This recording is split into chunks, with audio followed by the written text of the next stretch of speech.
Meus irmãos, abramos nossas Bíblias no livro de Deuteronômio, no capítulo de número 5, e ouçamos a leitura do verso de número 19.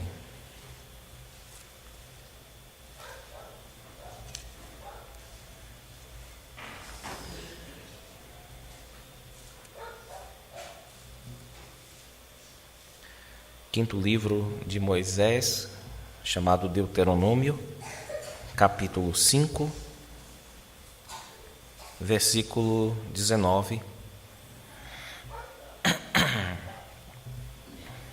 que nos diz assim: não furtarás. Amém. Meus irmãos, tanto aqui nesse texto que acabamos de ouvir, como também em Êxodo, no capítulo 20, que foi o primeiro texto anunciado com este conteúdo, esse mandamento é bastante simples, não é? E parece que há pouco a dizer. Mas nós não devemos esquecer que não se deve confundir aquilo que é simples com aquilo que é raso. E nós temos aqui grandes profundidades que devem ser observadas mais de perto, no caso aqui, para além do aspecto, digamos, jurídico óbvio, da ideia de pertencimento, a ideia de direitos, embora nós tenhamos de ver realmente essa parte. E isso porque os bens da vida, aqueles que nós possuímos, especialmente o dinheiro, têm força para arrastar as consciências para algumas incertezas, para algumas confusões, para algumas relativizações em relação à simplicidade desse oitavo mandamento. Então, se por um lado ele é simples, o ser humano não é simples, o coração humano não é simples. E basicamente o que essas duas palavras nos ensinam é a respeitar, a preservar e também a cuidar daquilo que é nosso e daquilo que pertence ao nosso próximo. Basicamente é isso, e o restante é desdobramento desse ensino. O que está implicado por trás de todas essas ordens? Por trás desta pequena ordem que carrega tão grande peso? O que está implicado é aquele texto que nós lemos no início do nosso culto, do Salmo 24, versículo 1. Ao Senhor pertence a terra e a sua plenitude, o mundo e todos os que nele habitam. Então, é tendo isso em mente que nós falamos naquilo que hoje se chama propriedade privada, coisas que não nos pertencem, mas são privativas a outras pessoas. Nós afirmamos que algo pertence a alguém, a você, a mim, tendo essa consciência de fundo. Qual é a consciência? De que tudo, o mundo, seus habitantes, os carros, as árvores, as propriedades, tudo no fundo pertence ao Senhor. Então, nesse sentido mais profundo de relação pactual com Deus, e essa relação foi imposta sobre toda a humanidade, porque não é porque nós somos crentes, qualquer outra pessoa não possui nada que seja seu. Todas elas vão prestar contas daquilo que fizeram com os bens que Deus lhe confiou. Todas essas pessoas estão implicadas aqui pelo pacto, e nesse sentido mais profundo nós podemos pensar com mais precisão numa propriedade santa, mais do que numa propriedade privada. Embora a gente possa usar esse termo tranquilamente, devemos lembrar que há um fundo dessa propriedade privada, que é a propriedade santa, no sentido de que nós devemos consagrar tudo aquilo que Deus nos deu para administrar aos usos santos, ou à vontade de Deus nos diversos desdobramentos da nossa vida, irmãos.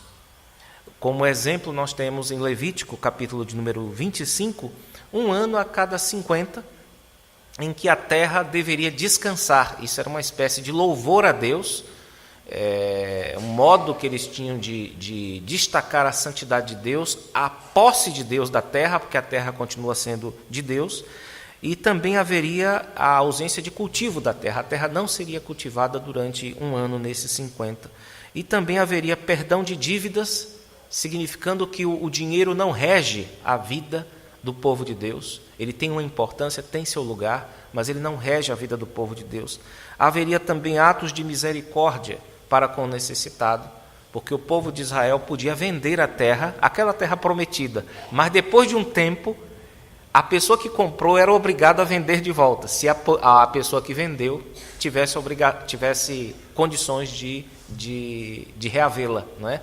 E alguns faziam isso, de fato, amparados pela lei de Deus. Isso tudo para quebrar essa força da ideia de que dinheiro é aquilo que é meu, não é? Posse é aquilo que eu tenho e que pertence a mim, que eu não devo satisfação a ninguém. Então essas leis vêm para quebrar essa ideia.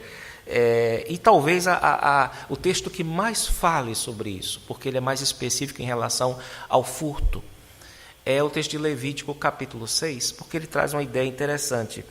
É que nos povos antigos, em torno de Israel, as punições para furto normalmente eram perdas de partes do corpo da pessoa. Até hoje, algumas religiões mantêm isso, não é? Você corta a mão do ladrão. Pessoal, onde é que está o problema, né? O sujeito, normalmente, quem rouba, precisa de uma mão, né? Então, vamos cortar a mão do sujeito. Mas, às vezes, acontecia de cortar orelhas, de cortar narizes, porque quando se corta uma parte do corpo mais visível, aquilo serve também como alerta para as outras pessoas. Se o sujeito tinha o nariz cortado, bom sujeito ele não era. Ele tinha feito alguma coisa, a orelha cortada, etc., etc., como punição. Só que em Levítico 6, o texto deixa claro o seguinte: olha, o sujeito enrolou lá, furtou alguma coisa, não vai arrancar a orelha, não vai arrancar nada dele. Ele vai ter que restituir tudo o que ele pegou, mais 1/5, e ele vai ter que fazer um sacrifício ao Senhor. Vocês estão percebendo, então, a conexão entre a ideia de furto e a ideia de que tudo pertence. Deus ficou ofendidíssimo com o furto que ele fez lá com o fulaninho, com o outro amigo dele ou com o vizinho lá. Então, tem vários casos, né, do penhor que não foi devolvido, da coisa emprestada que não foi devolvida. Então, tudo aquilo, não tem problema. Você vai devolver. Eu perdi aquilo que a pessoa me emprestou, eu perdi, não tem problema. Você vai devolver outro novinho e você vai pagar 1/5 do valor daquilo ali. E depois você vai ter que, paralelo a isso, fazer uma oferta para Deus. Porque você criou um problema seu com Deus. É claro, o 8º mandamento já é a prova dessa conexão entre o furto, não é? Entre a quebra da lei de Deus e o próprio Deus. Não é? Então, nós temos aqui um encontro entre aquilo que é chamada a esfera jurídica com a esfera religiosa, significando que furtar de alguém não é apenas crime, mas é pecado, e que precisa não apenas das punições previstas em lei, mas também do perdão da parte de Deus. Então, essa conexão é estabelecida no Antigo Testamento, irmãos. Mas a pergunta que fica é: se não houver essa conexão, como é que as coisas ficam, não é? O que aconteceria se Deus não presidisse esses mecanismos? Essa é uma boa pergunta, e o que nós vemos é que, à medida que os homens prosperassem, eles deixariam de ser misericordiosos, porque Deus sempre nos dá conselhos que nós estamos precisando.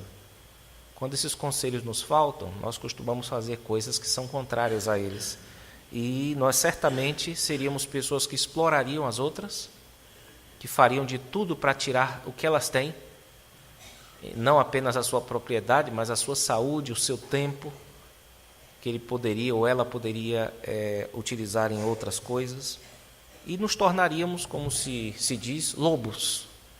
O homem sendo o lobo do homem, o homem sendo um vampiro que suga até não poder mais do seu semelhante. E com isso, irmãos, alguns pensadores materialistas, ateus, adeptos de doutrinas de tipo evolucionista, eles veem a sociedade como uma selva. A selva é exatamente essa imagem de um tipo de comportamento entre os seres, entre os animais, que parece não levar em conta a divindade, não é? Então, o que você vê numa selva é um guepardo, por exemplo, matando um cervo, um pequenininho. Mas aí aparece uma hiena e diz assim: sai para lá que isso é meu, senão eu como ele e você. E aí o guepardo sai correndo, mas depois chegam as leoas e diz assim: sai você, que essa carcaça é minha. Depois vem as hienas com mais 30 ou 40 e diz: vamos liderar uma revolta para ver se a gente consegue arrancar pelo menos uma parte dessa carcaça que ainda não foi engolida. Com essa visão, com esse tipo de entendimento, Uma filósofa gaúcha recentemente declarou a jornalistas que ficaram estatelados, com os olhos estatelados, ela disse assim: tem uma lógica no assalto. Isso aqui é entre aspas, foi ela que disse, tá? Eu nem estou emitindo juízo de valor sobre a filósofa, mas mostrando de que modo isso se encaixa aqui. Essa mentalidade não é tão antiga assim, tá? Ela diz assim: tem uma lógica no assalto. Eu não tenho uma coisa que eu preciso. Eu fui contaminado pelo capitalismo. Capitalismo selvagem, predatório, né? Então, eu estou numa selva, os grandões estão comendo os menores, e se eu sou um grandão, ou seja, alguém com um revólver, e tem um menor, é lógico que faz todo sentido que eu seja a hiena se o outro é um guepardo, ou que eu seja um guepardo se o outro é um cervozinho, um viadinho. Então, o que essa pessoa está dizendo aqui, ela mesma deixou claro: olha, eu estou descrevendo aqui a lógica interna do processo. Notem que coisa interessantíssima. Eu estou descrevendo aqui a lógica interna desse processo de furto mútuo, não é? Ou seja, se você exclui Deus da sua vida, o que resta é essa tal lógica interna do processo. E se roubam a carcaça que você tem, o que é que você faz? Se você tiver a oportunidade, você vai e rouba a carcaça do outro, do mais fraco. E se os irmãos querem saber, o mundo todo seria assim. Não fosse a graça de Deus. Não fosse a graça de Deus que refreia o mal. Então vocês podem ter certeza que hoje o número de nascimentos ainda supera o número de abortos. O número de casamentos ainda supera o número de divórcios.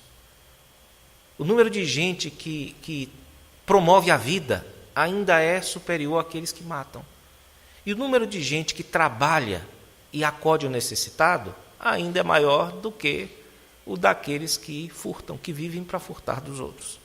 O nosso país atualmente tem 208 milhões de habitantes e nós temos 270 mil ladrões presos. Então, é um número bem pequeno em face de um povo que é ordeiro, que é trabalhador. É claro que existem exceções, tanto lá no presídio como também aqui fora. Muita gente vai ter que sair de lá por ser inocente. E muita gente vai ter que ser presa que ainda não foi. Mas isso não anula o fato. Isso não vai mudar essa proporção aqui. Porque a graça de Deus continua operando nesse mundo e refreando todo tipo de maldade. Então os irmãos não devem confundir isso com o que vem na TV, porque TV só ressalta a anomalia. Televisão, internet é só para você ver a aberração. É o fulaninho lá trabalhava no banco e deu desfalque. Mas para cada sujeitinho do banco que dá desfalque, você tem milhares de pais de família que estão ali pensando na filhinha dele, no filho dele, no pão de cada dia. Então é assim que funciona. Mas por quê? Porque o homem é bonzinho? Não. É por causa da graça de Deus. Mas à medida que as pessoas desprezam a lei de Deus, isso tende a ocorrer. Pelo menos em escala menor, isso tende a aumentar um pouco, irmãos. No Novo Testamento, o nosso Senhor reafirmou todos esses princípios que nós estamos aqui tratando e, sobretudo, a ideia de que nós não somos donos. Não existe propriedade privada que não seja também propriedade santa ao Senhor. É isso que o nosso Senhor reafirmou. Nós não somos donos, nós somos mordomos. Quando eu falo nosso Senhor, estou aqui pensando também nos desdobramentos apostólicos. Pessoas que ele enviou para falar a sua palavra. Então, estou pensando aqui em Paulo, em Pedro, e também pensando, é claro, no próprio Cristo, quando ele falou. Ele reconheceu a legitimidade do dinheiro e dos bens particulares, mas ele alertou que se nós negarmos que os nossos bens e o nosso dinheiro pertencem a Deus, o dinheiro automaticamente passa a ser um Deus na nossa vida. Ele exerce um fascínio. Daí a gente dizer que o mandamento é simples, o problema é que ele pega um coração muito complicado, que tem sede de adorar alguma coisa. Se não for Deus, você vai adorar um Deus rival parecido. E a gente sabe que o dinheiro, ele tem um componente mimético, de imitação a Deus muito forte. Vocês sabem disso. Vocês sabem. Então é esse fascínio que o dinheiro exerce, que os bens exercem, de trazer paz, de trazer segurança, de fazer você confiar que o futuro vai ser melhor porque eles estão ali. Essas coisas todas são modos que o dinheiro, como um Deus, exerce sobre a pessoa que o elege como Deus, que despreza a lei de Deus. Então Jesus realmente falou muito sobre isso aí. Ele não condenou a riqueza, não condenou, em nenhum momento do seu ensino ele condena a riqueza, mas ele deixou claro que o apego a elas é um grande mal. tanto ele mesmo falou, como também Paulo. Então, a ideia do dinheiro como sendo a solução dos meus problemas, quando eu não sou feliz porque eu não tenho dinheiro, isso é coisa de pobre, no pior sentido. O dinheiro é o fetiche, é o feitiço do pobre, é aquilo que vai quebrar todas as maldades do mundo talvez não, mas da vida dele, né? É o que vai resolver. Isso é fetiche de pobre, irmãos, de pobre. Qualquer pessoa rica que reflita bem vai saber que aquilo ali não vai trazer realização para a pessoa. Mas Jesus considerou a sua legitimidade e o seu lugar na vida cristã, mas nunca como um Deus. Um rico, por exemplo, foi para o inferno. A Bíblia nos conta. Mas ele não foi para o inferno porque ele era rico, porque a conta bancária dele era grande. Ele foi para o inferno porque ele desprezou a lei de Moisés. Por isso é que o Abraão disse lá no inferno: olha, os seus irmãos lá têm Moisés e os profetas, que eles os ouçam. Então, na verdade, você não está indo para aí porque você é rico, você está indo porque você desprezou as palavras da graça de Deus que vinham por meio da lei. Certa vez Jesus ordenou que um rico doasse tudo o que ele tivesse e desse aos pobres e depois o seguisse. Mas aquilo claramente foi uma ordem particular para um caso particular. Jesus nunca generalizou essa ordem para todo mundo. Ele nunca ordenou que todo mundo tivesse de dividir tintim por tintim a sua riqueza. Não, disse que o rico deve ter um olho no social. E o pobre deve ter contentamento na sua vida. Ele deve agradecer a Deus porque ele recebe ainda o pão que lhe é necessário.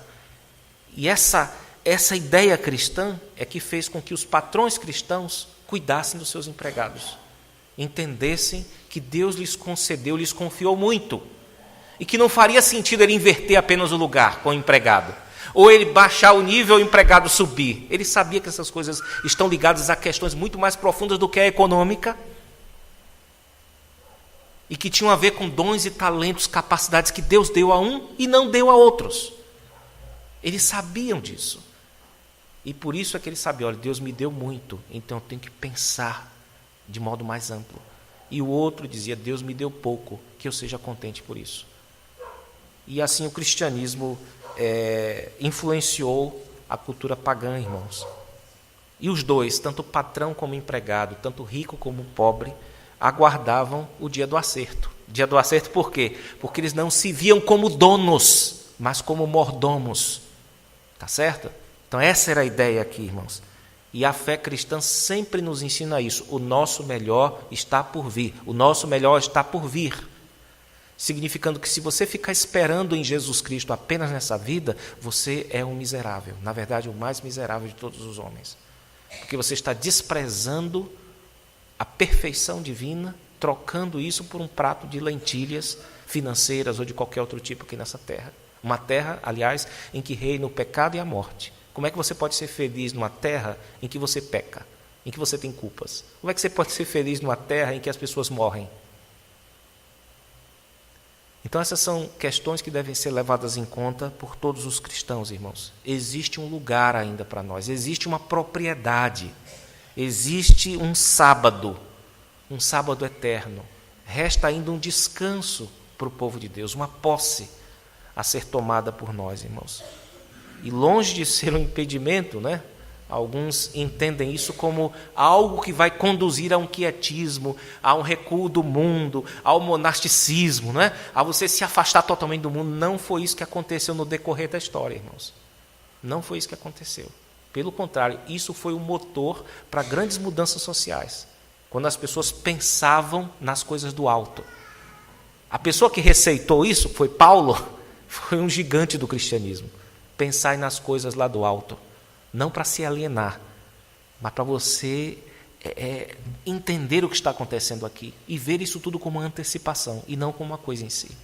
O C.S. Lewis, um grande literato, falando sobre isso, sobre essa questão daqueles que olhavam demais para o céu, né? O que é que de fato eles faziam na terra, ele disse que a vida dessas pessoas foi mais proveitosa do que aqueles que ficam olhando apenas aqui para a terra. Ele diz assim: se você estudar a história, verá que os cristãos que mais trabalharam por este mundo eram exatamente os que mais pensavam no outro mundo. Os apóstolos que desencadearam a conversão do Império Romano, os grandes homens que erigiram a Idade Média, os protestantes ingleses que aboliram o tráfico de escravos, todos deixaram sua marca sobre a terra precisamente porque suas mentes estavam ocupadas com o paraíso. Foi quando os cristãos deixaram de pensar no outro mundo que se tornaram tão incompetentes neste aqui. Então a ideia de você saber, olha, meu penhor, minha garantia, minha herança, não está aqui ainda. Não está aqui. Hoje eu sou um mordomo, mas o dono da casa está chegando. E ele vai me cobrar por tudo aquilo que eu fiz dos meus bens, dos bens que ele me confiou, e dos bens que ele confiou a outras pessoas. Aquilo que eu fiz também pelo bem das outras pessoas.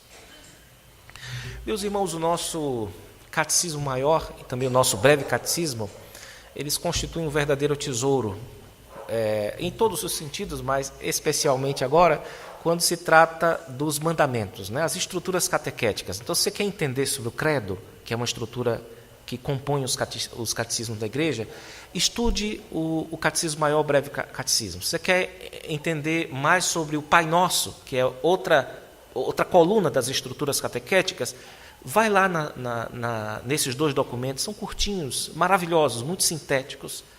E se você quer entender também sobre a lei de Deus, sobre os 10 mandamentos, dá um pulinho lá sempre, que você com certeza vai ser abençoado. Deus vai ajudar você, olhando o que esses documentos confessionais, que condensam centenas e milhares até de anos de fé cristã, apresentam para a gente de modo muito simples, né? E eu gostaria de fazer um resumo aqui dos 2 documentos, né? Fiz uma seleção daqueles que eu julguei mais importantes para essa pregação e gostaria de expor brevemente aos irmãos, né? Alguns deveres ligados ao 8º mandamento, eu gostaria de destacar. O primeiro é que você deve ter uma consciência de que Deus se interessa por sua vida material. Deus se interessa, meu irmão, pela sua vida material. Não esquece disso, não.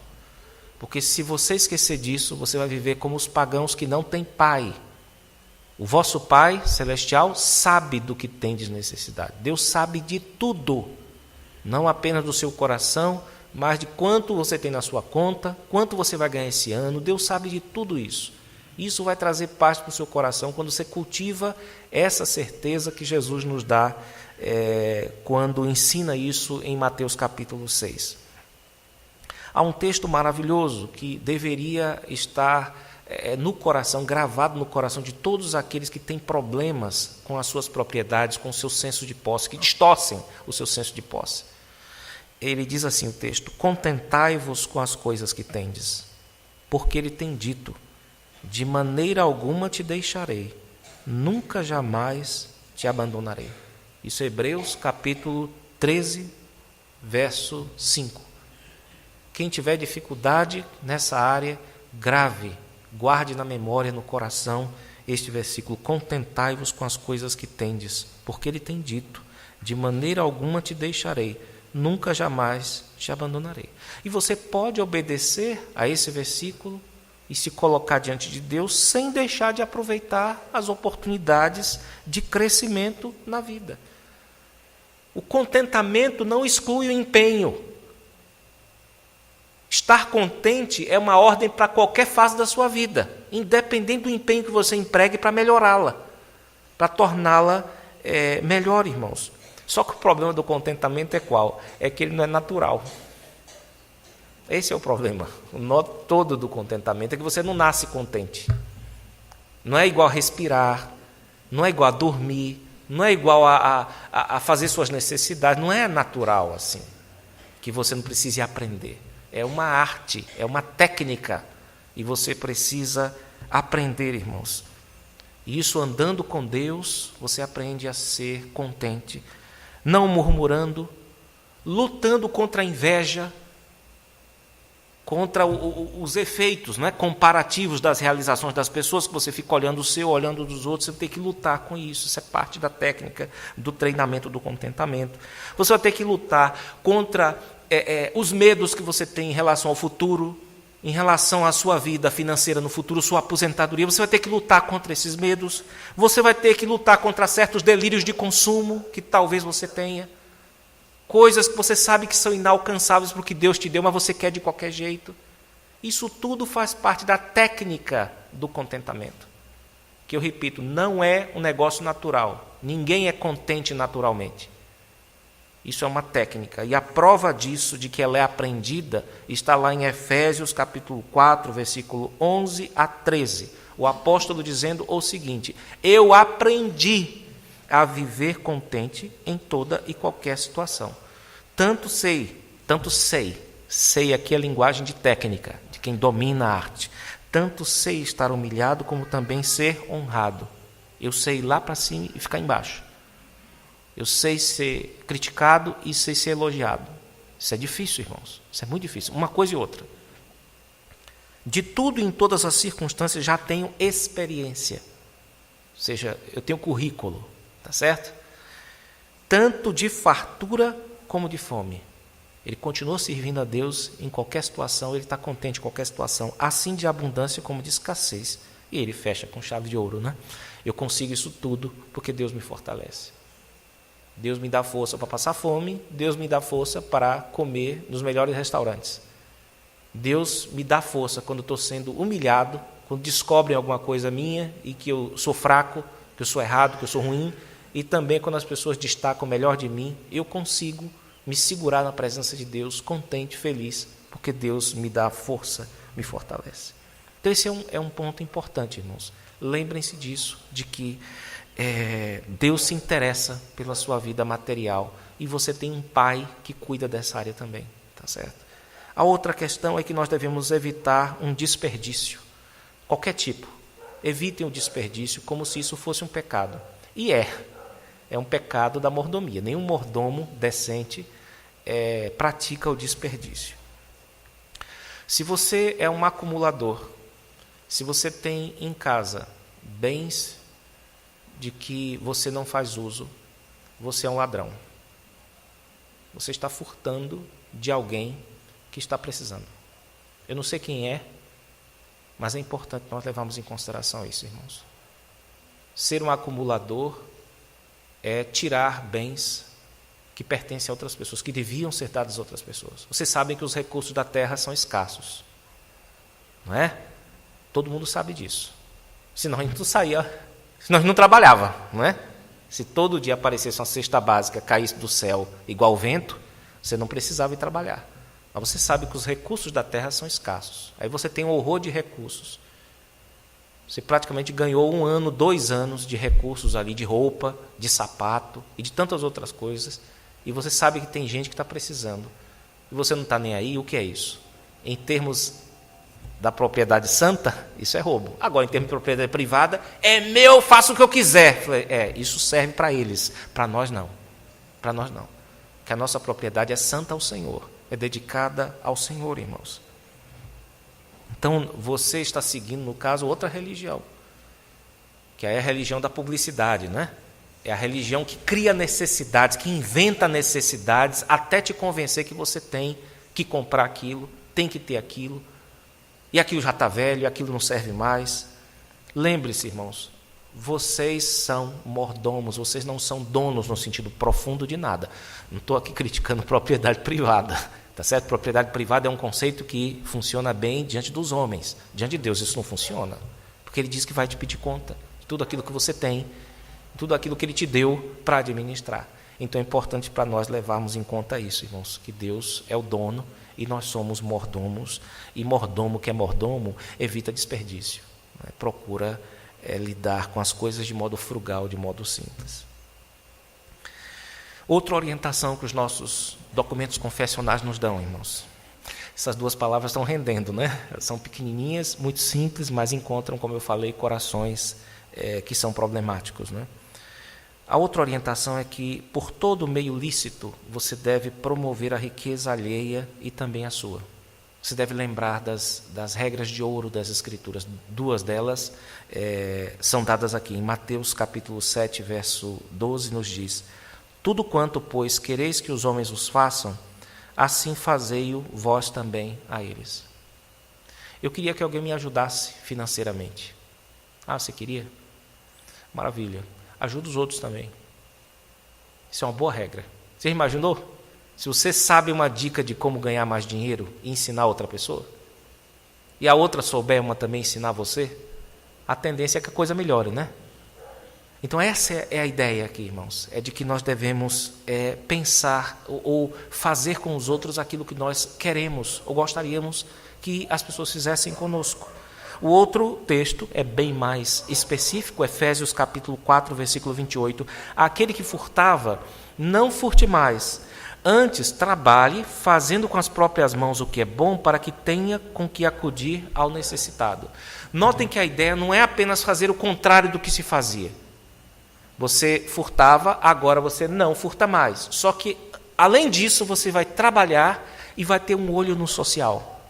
Um olho nas necessidades de outras pessoas. E isso é uma lei, irmãos, quase que absoluta. De vez em quando você tem alguma exceção. Quando você abre a mão, Deus põe mais. Você abre a mão para outra pessoa. Porque Deus vê que você é um canal da graça dele e você vai sendo cada vez mais. Você abre a mão.